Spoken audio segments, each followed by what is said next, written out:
ഇന്നൊരു variety chicken കറി ആയാലോ. അപ്പോൾ എൻ്റെ കയ്യിൽ കുറച്ച് ചിക്കൻ പീസസ് ഇരിപ്പുണ്ടായി. അപ്പോൾ ഞാനത് നന്നായിട്ട് കുരുമുളക് പൊടി, മുളക് പൊടി, മഞ്ഞൾപ്പൊടി, ഉപ്പ്, കുറച്ച് ചിക്കൻ മസാലയും കൂടി ചേർത്ത് നന്നായി പുരട്ടി മാരിനേറ്റ് ചെയ്ത് വെച്ചു. ഇനി നമുക്കത് വറുത്ത് മാറ്റാം കേട്ടോ. അപ്പോൾ ഞാൻ ചീനച്ചട്ടി വെച്ചു, എണ്ണ ഒഴിച്ചു, അതിലേക്ക് കുറച്ച് വേപ്പില ഇട്ടു, ചിക്കൻ കഷ്ണങ്ങൾ ഇടുവാണേ. അത് അവിടെ നന്നായിട്ട് വറുത്ത് വരട്ടെ. ഇതേ സമയം നമുക്ക് കറിക്കൊരു ഗ്രേവി ഉണ്ടാക്കണമല്ലോ.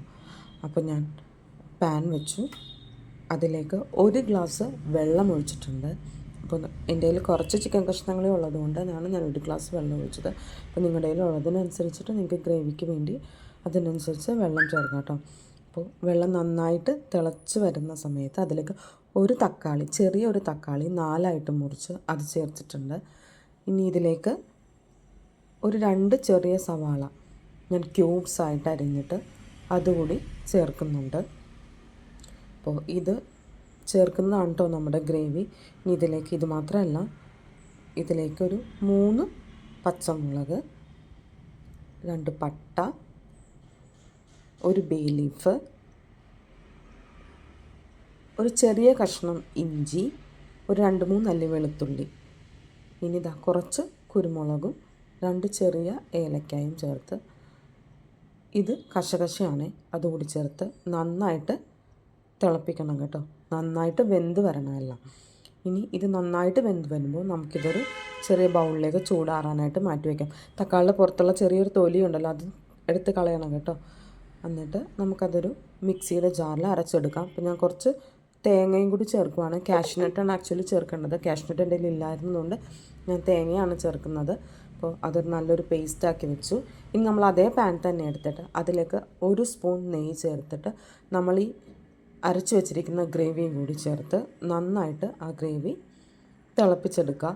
ഞാൻ കുറച്ച് നമ്മൾ അരച്ച മിക്സിക്കകത്തുള്ള കുറച്ച് വെള്ളം കൂടി ചേർത്തിട്ട് ആ വെള്ളം കൂടി ഒഴിക്കുന്നുണ്ട്.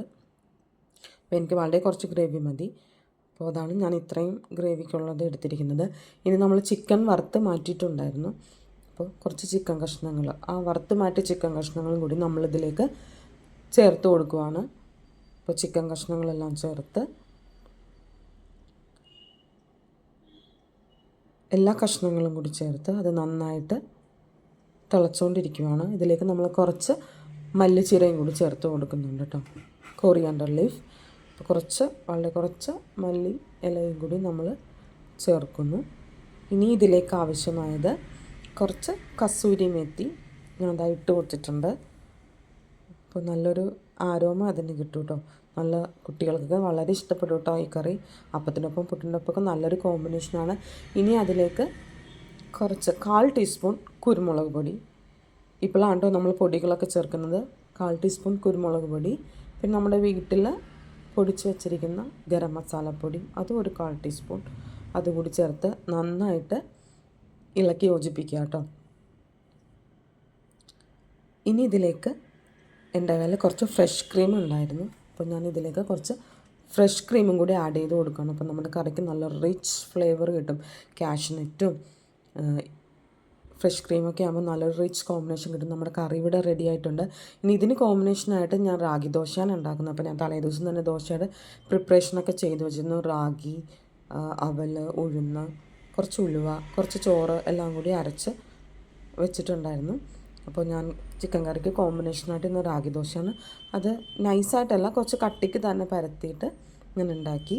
അപ്പോൾ ഇത് നല്ലൊരു കോമ്പിനേഷനാണ്. അപ്പത്തിനൊപ്പം പുട്ടിൻ്റെയൊക്കെ അടിപൊളി കറിയാണ്. എല്ലാവരും ഒന്ന് ട്രൈ ചെയ്ത് നോക്കണം കേട്ടോ. അപ്പോൾ ശരി, ബൈ ബൈ.